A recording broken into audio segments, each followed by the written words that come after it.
on, Giants fans? Welcome back to another episode of the Giant Topic Podcast. I am your host, Christian Cruz.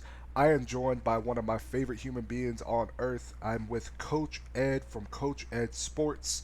Coach, we have a lot to talk about, especially with this matchup coming up. But before we do, tell the people where they can find you and how are you feeling, my friend?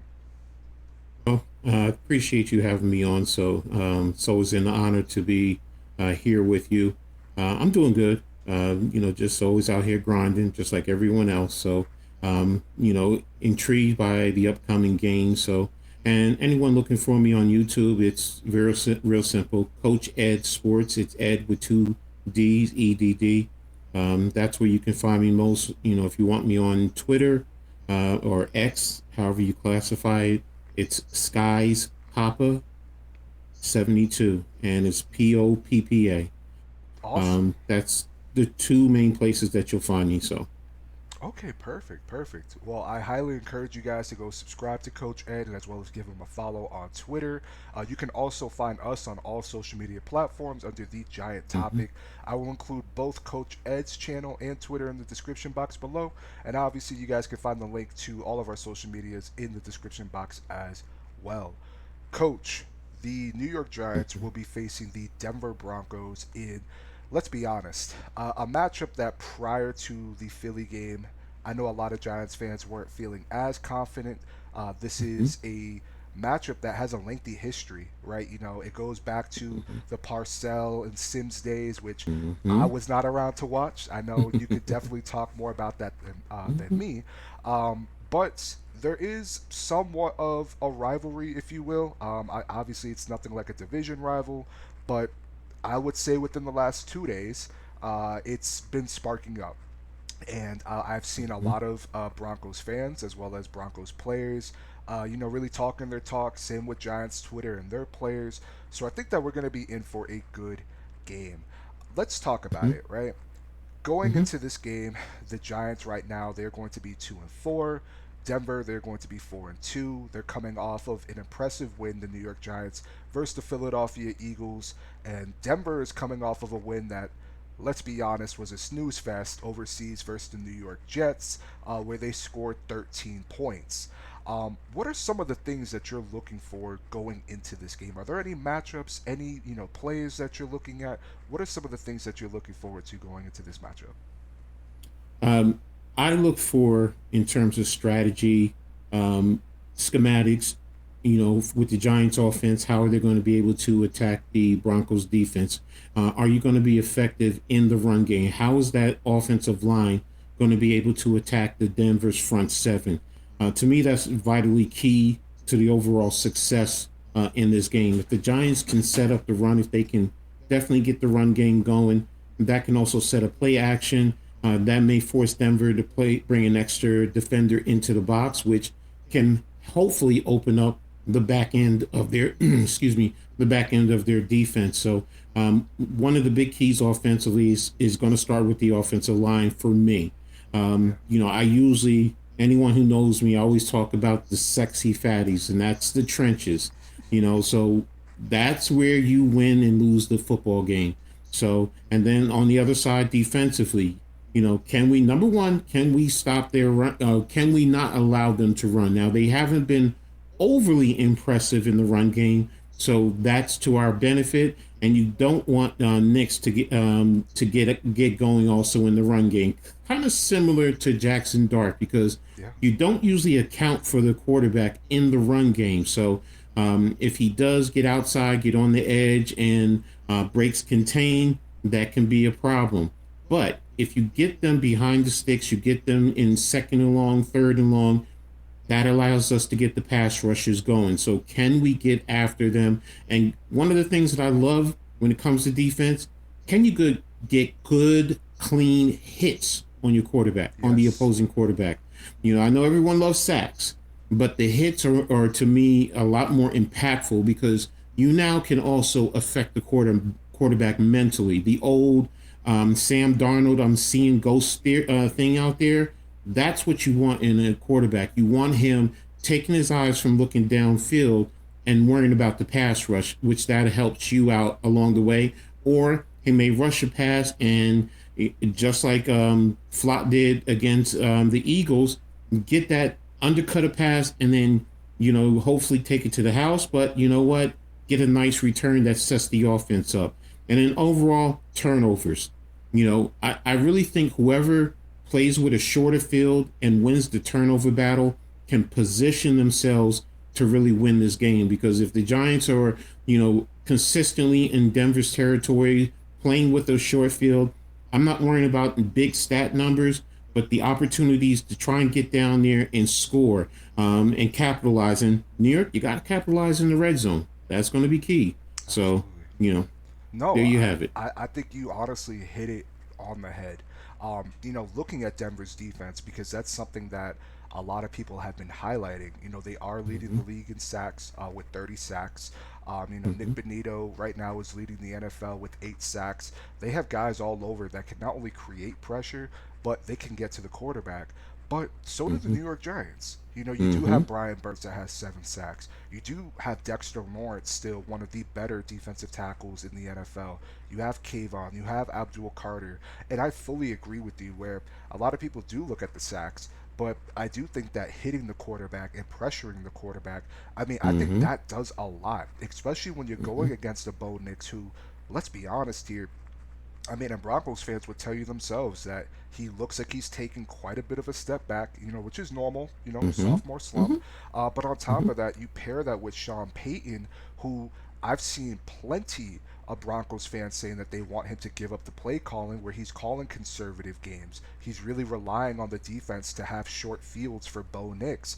And mm-hmm, I do think that this is going to be a game where what quarterback can make the fewest mistakes and what defense can capitalize while they're on the field. If the Giants were to have a game similar to what we saw against the Saints, obviously they're not going to mm-hmm, win this game. But when you have a guy like Jackson Dart who has had three three interceptions, I believe, or excuse me, 3 turnovers in the last 2 games. He could get mm-hmm, it, through the air. He could get it done on the ground. I think that both of these teams, outside of the secondary, they kind of favor each other right now because mm-hmm, a lot of people are pointing to the fact that Denver has this elite defense, but no one is talking about the problems that their offense had, or excuse me, mm-hmm, has. Coming off of a game versus the New York Jets, their leading receiver, mm-hmm, which was Cortland Sutton, had just over 40 yards. That's not gonna mm-hmm, that's not sustainable. Um, mm-hmm, and I do look at some of the teams that they've won and faced against, and this is the NFL. No team is a slouch, but the mm-hmm. Tennessee Titans. Who else? You have the Eagles.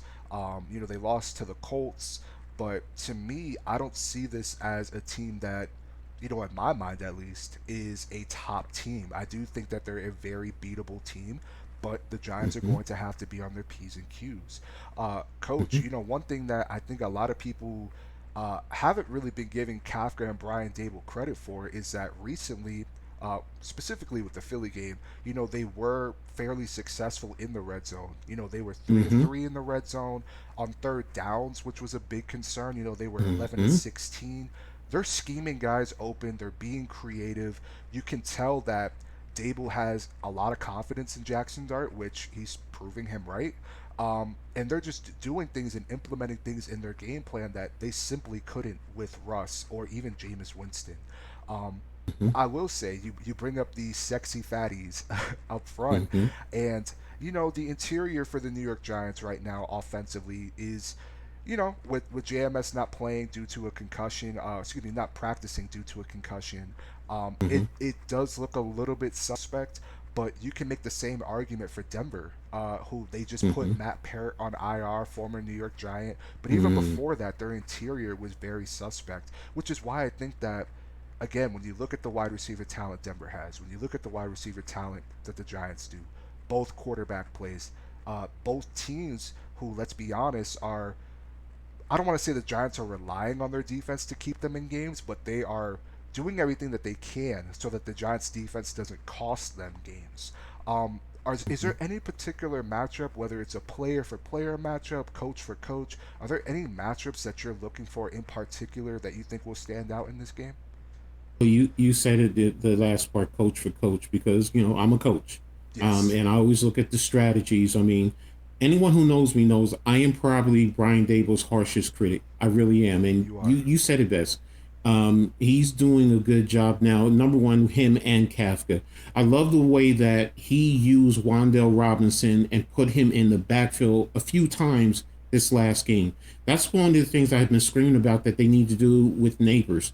You put him in the backfield. How does the defense try to adjust to him? Because now you have to either cover him with a linebacker. Do you bring a safety down? If he, cross faces the quarterback, are those defenders going to be able to cross with them? Are they going to be taken out of a line? So it's that creativity, it's that intrigue, and that's some of the things that he did with Wandell, which I'm hoping that continues. So the strategy between the coaches, Dable can continue to improve, because I'm giving him credit for the last game. So and now I'm expecting a continuation going into this game, because you didn't have all your top players there on offense, and you put up 34 points Yeah. on a Philly team.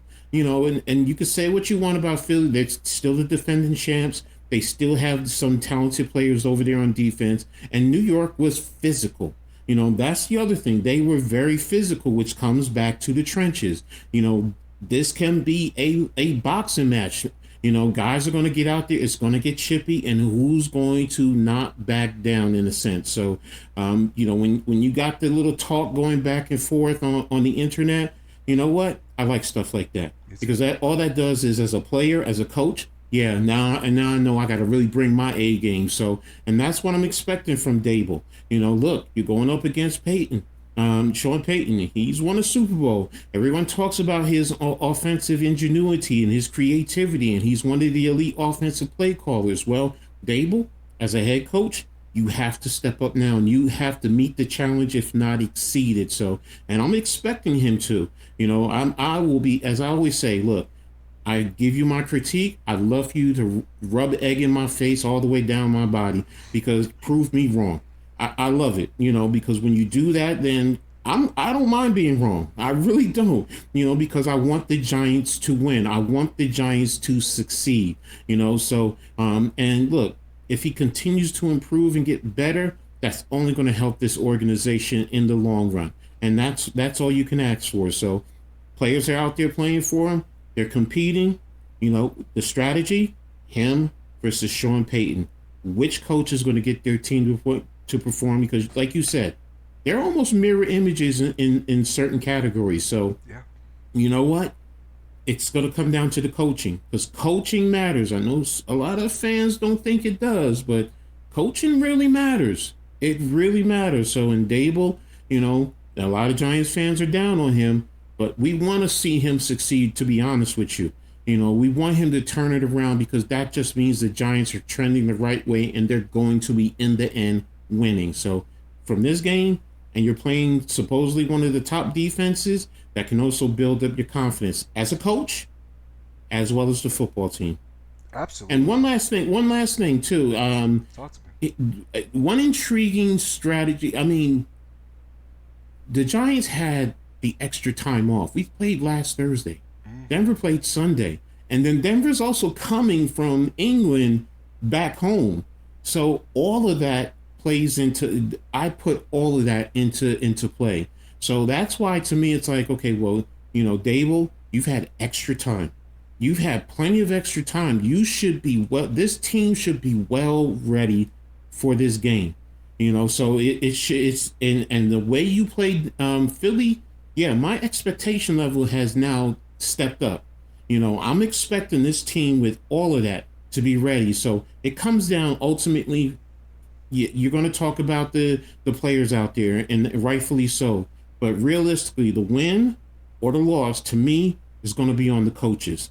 Is it going to be Dable that's going to come out successfully, and Sean Payton, frustrated and trying to figure out what he needs to do, or the other way around? Yeah, I mean, I think honestly that's something that a lot of people aren't necessarily talking about. The Mm-hmm. matchup between Dable and Sean Payton, and Mm-hmm. I agree with you. Coach, I myself have been very hard on Brian Dable, which I think it's justifiable. Mm-hmm. I've said whether it's on YouTube, whether it's on X, that week in and week out, outside of what we saw against Philly, we have seen this team undisciplined. We have seen Mm-hmm. at times Brian Dable get outcoached, and Sean Payton, he's a Hall of Fame coach. I think he Mm-hmm. will go into Canton, and this has to be, in my opinion, a game where the Giants are on their p's and q's. They have to be buttoned up. They cannot afford to have a game where they're shooting Mm-hmm. themselves in the foot or they're not coming out physical. And I like that you highlighted the physicality that the Giants have been playing with because it does start with the front, right? But then you do have guys like Cam Scatabo who's going to bring the tenacity, who's going to bring that physicality to the offense that we've been lacking for quite a few years now. Um, Mm-hmm. Now, again, I do think that it is going to come down to coaching. But if there is a player for player matchup that I am looking at, for me, it's Nick Benito going against Andrew Thomas. Nick Mm-hmm. Benito, right Mm-hmm. now, like I stated, he is leading the NFL in sacks. I have a tweet on my X account where I had stated that, while I do think that Andrew Thomas will handle Nick Benito fine, that is a matchup that I'm excited for.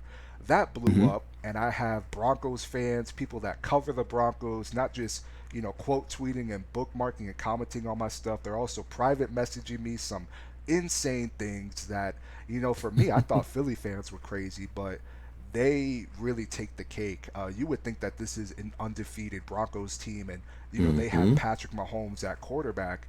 But for me, you know, Andrew Thomas, I've seen Andrew Thomas when he is healthy shut out the opposing team's best edge rusher. I mean, we've Mm-hmm. seen it Mm-hmm. when we play the Dallas Cowboys and Michael Parsons is lined up. Don't get me wrong, Michael Parsons will get some pressures, but Andrew Thomas tends to do just fine. I've seen Andrew Thomas have a good game against Miles Garrett, and that's no Mm-hmm. disrespect to Nick Benito, but he's not Miles Garrett. He's Mm-hmm. not Micah Parsons. He's very good. Don't get me wrong, and I'm a fan Mm-hmm. of Nick Benito, but he's just not in that class for me. So I Mm-hmm. do think that outside of coaching and them being disciplined, this offensive line really has to Mm-hmm. be on their A game because if not, this could be a very ugly game. I mean, this could be another Saints game. And I think that you really hit the nail on the head with when it comes to the rushing attack, right? For Denver, Mm-hmm. Denver, they're averaging right now 5.5 yards per carry on the ground. We saw last week in that first minute of the game where Saquon Barkley had 30 rushing yards, and then the Mm-hmm. Giants were able to make some adjustments and limit that. Now, this isn't the same rushing attack that Philly has, but you can't sleep on this Denver team when it comes to running the ball because, like you Mm-hmm. stated, you have a guy like Bo Nix who can get it done through the air Mm-hmm. and through the ground as well. And if the Giants, whether I'm not saying to play Abdul Carter, as a quarterback spy, I personally would like, his hand in the ground, getting to the quarterback, but they have to make sure that they play disciplined up front and Mm-hmm. make sure that they can contain Bo Nix. I feel more confident if the Giants can contain Bo Nix and have him, beat the New York Giants with his arm, as opposed Mm-hmm. to they're getting back there, but then Nix is finding a lane, whether it's the B gap, and he's taking it upfield, picking up a Mm-hmm. first down, and those little things can be drive killers. They can be game-changing plays that the Giants are not in a position just yet to really afford. I do think that this Giants team is gelling. I think offensively, the team, they look like they're scheming guys open. Dart is getting guys, he's getting multiple guys, the ball, not just one person where Malik Mm-hmm. Neighbors is on the field and we got to force feed Malik. I do think that when you don't have a Malik Neighbors on the field, it will force Jackson Dart to not only trust what he's seeing, but to make sure that all of the guys on offense can feast. He can go through Mm-hmm. his reads better. He'll have more confidence in himself. Um, so yeah, I mean, I'm really looking forward to this matchup. And again, I think that this could be a matchup that if the Giants do come out and win this game, I mean, this could really be a game, in my opinion, that is a statement game. I had stated that that win over Philly was a statement game, but I do think that if you can beat a Denver Broncos team that is hot, a Denver Broncos team that is feeling themselves right now, considering that the Mm-hmm. Chiefs are on the lower totem pole in their division, so they're looking to get ahead. If you can beat this team, I mean, I think the conversations around the Giants, where most teams going into the year don't respect the New York Giants, they automatically chalk that up as a W. If you have a team that has beaten the Chargers, that has beaten the Mm-hmm. Philadelphia Eagles, and then now has beaten the Denver Broncos, the level of respect that teams will have facing the New York Giants, I think that'll change. And I think that the vibe around the New York Giants will only excel. And we've seen, Mm-hmm. a little bit of that after this Philly game, where Giants fans and just the city of New York feels like they have a new life, if you will. They feel reinvigorated. Um, and again, I think that this is a game that could either be really ugly, or this could be a game that could be a statement win for the Giants. Um, Transitioning, right? The New York Mm-hmm. Giants, they have been in some trade rumors. I Mm-hmm. was on a podcast with the guys over at New York Giants Rush on Monday with Ryan Dunleavy, where he had announced that he could confirm that the Giants they are, excuse me, interested in quite a few guys that are potentially going to be on the move, such as Chris Olave from the Saints, Jerry Jeudy from the Broncos, I mean, excuse me, from the Browns, Jalen Waddle from the Miami Dolphins, Jacoby Myers from the Raiders, and all signs kind of point towards Jalen Waddle right now. Now, I know that's there's some people around the building that I could understand that would say that Brian Dable and Joe Shane should not be in a position to trade draft capital, considering that they're 2-4. But I do think that if you can pull off the win against Denver, I mean, I think that should give you enough motivation and trust in Brian Dable and this regime to say, okay, we can afford to part away with some draft capital and bring in a guy that not only helps the now, but the future. Um, Now, I wanted to ask you where you stood on that. I mean, are you in favor of the New York Giants trading, whether it's for Waddle, Olave, or Judy, or would you prefer the New York Giants to just build chemistry with the guys that they have, keep those picks, and then address the position, whether it's in free agency or the draft next year? If it's me, you know, I'm probably, because this team is nowhere near ready to trade away capital. You need to build and continue to build. But that is also a matter of, do you think the coaching staff and the management staff is going to be here beyond next this year? So Yeah. it's kind of a double edged type of a scenario.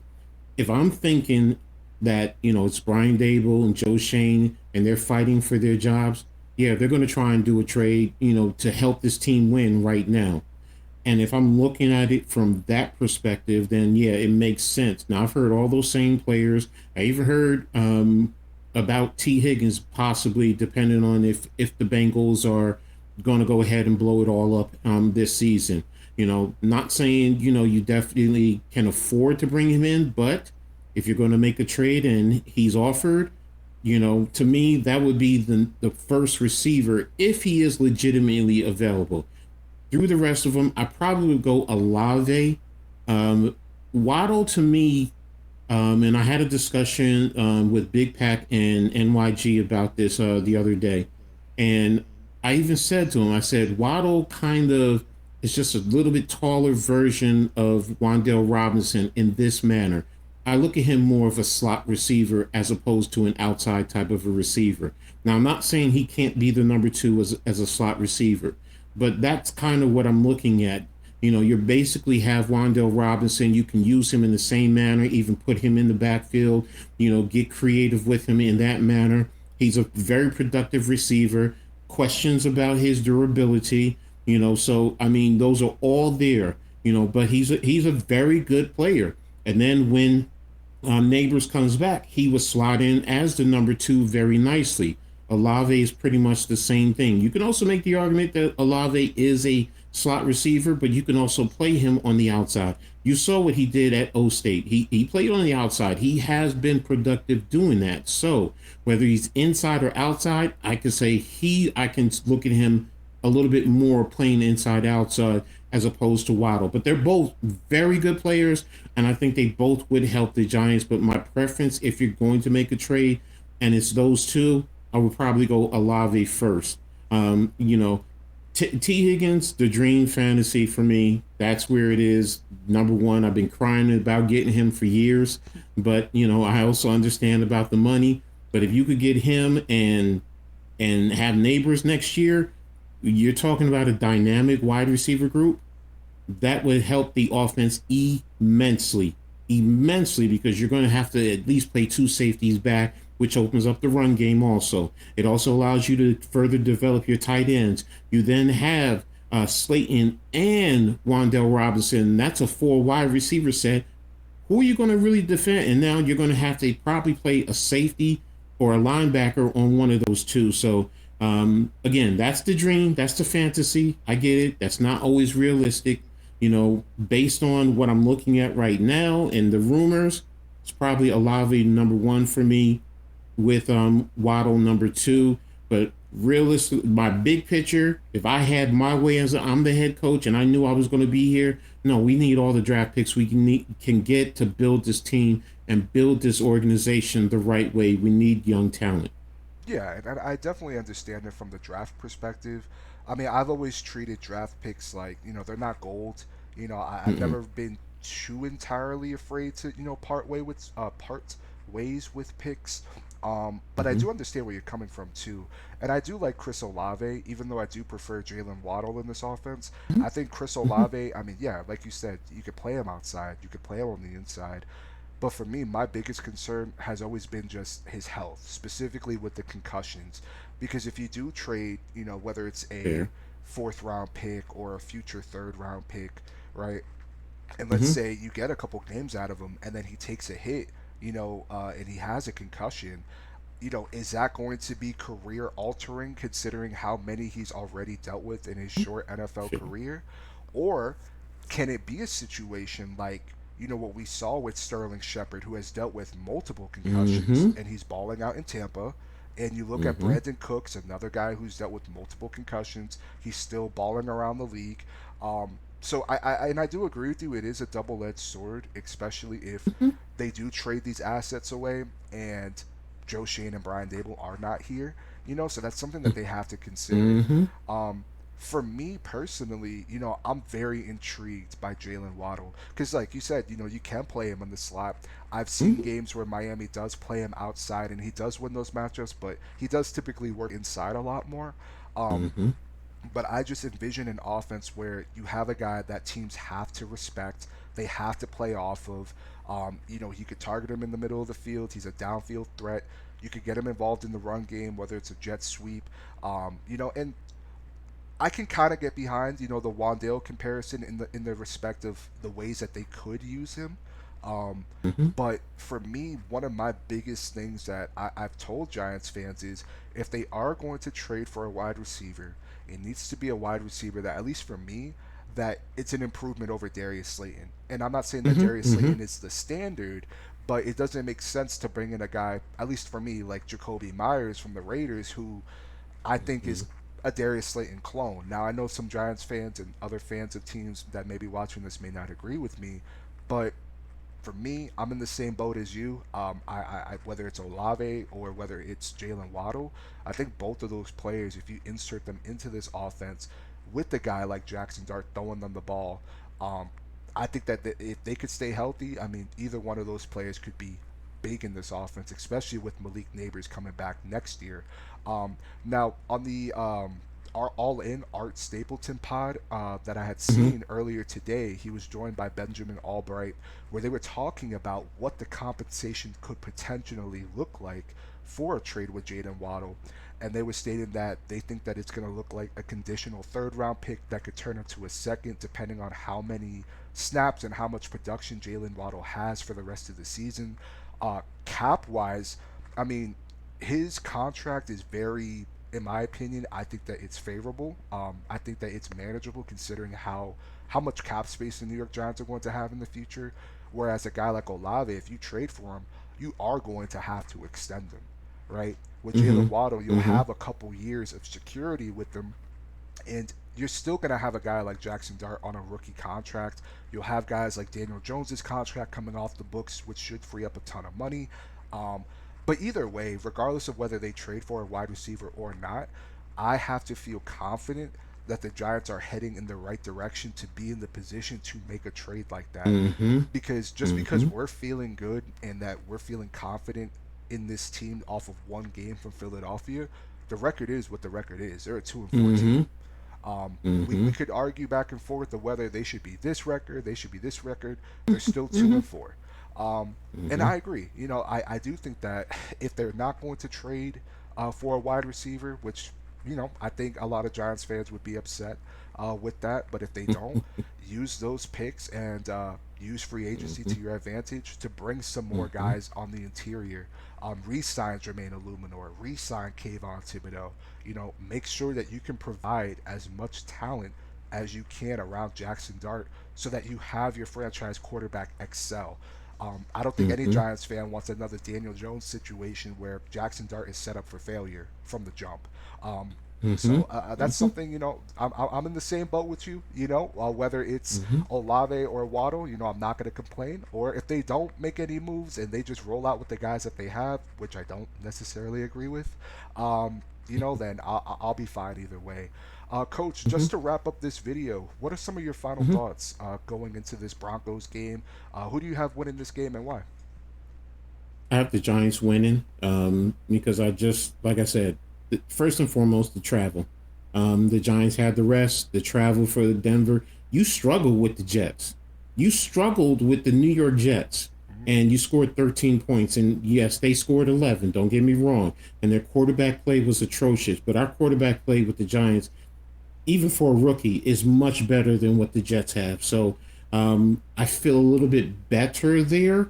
I have the Giants winning, and I think it's going to come down to a field goal type of a situation where the Giants are, kicking a field goal to either win by 1, 2, or 3 points in that type of a realm. So, Yeah. but yeah, I'm confident that the Giants are. I'm not. Let me. I'm not overly confident, but I'm confident that the Giants are going to come out and they're going to perform and they're going to go out there and they're going to play well because of, like you said, all the chatter, the rest.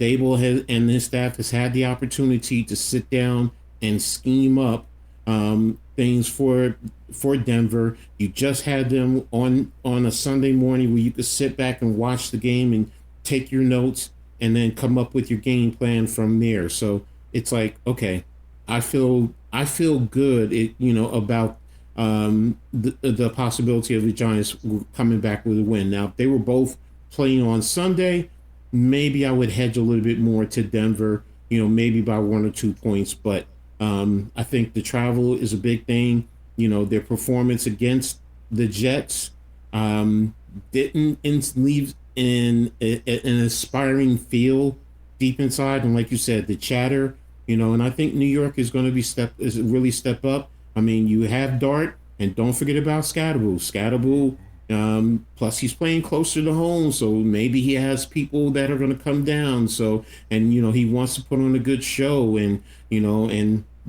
for everything that we said, this offense, they probably are going to be feeling a lot more confident going out there because of how they played against Philadelphia. So, I have the Giants winning. Yeah, I mean, honestly, I'm in the same boat as you. I think the New York Giants will win this game. I think it'll be closer than what I've seen some Giants fans Mm-hmm. have them winning. But I do expect, whether it's win, lose, or draw, that this Giants team will be competitive.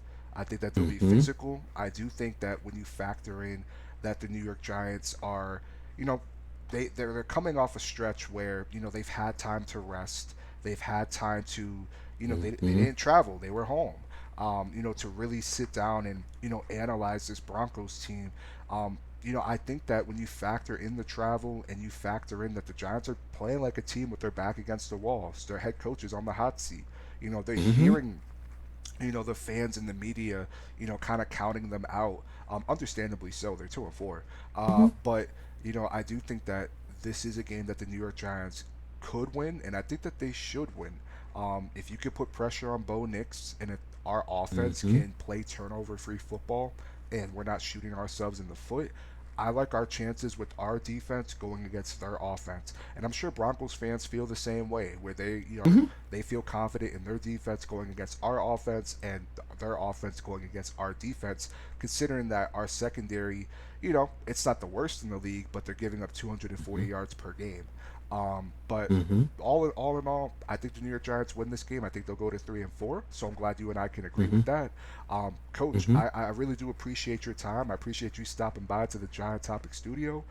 Is there anything else you want to lead off with before we head out, my friend? No, I mean, I appreciate you having me, man. It's always an honor to sit back and talk Giants football with you, man. You do a phenomenal job, so keep up the great work. I'm really proud of you. So, and I'm looking for more from you. So that's about it. Thank you, Coach. I really appreciate the kind words. Again, you guys can find Coach Ed over at the Coach Edd Sports. Again, we'll leave his YouTube and X account in the description box below. Also, don't forget to join the topic, hit that subscribe button, leave a like and a comment below. Let us know your thoughts heading into this game. How are you feeling? What are some of your takeaways? And let us know your thoughts on the New York Giants potentially trading for a wide receiver before the trade deadline. But with that being said, we will be back after the New York Giants face the Denver Broncos Sunday at 4 o'clock. But we'll see you guys then. Until then, thank you so much, and we'll see you on the next video.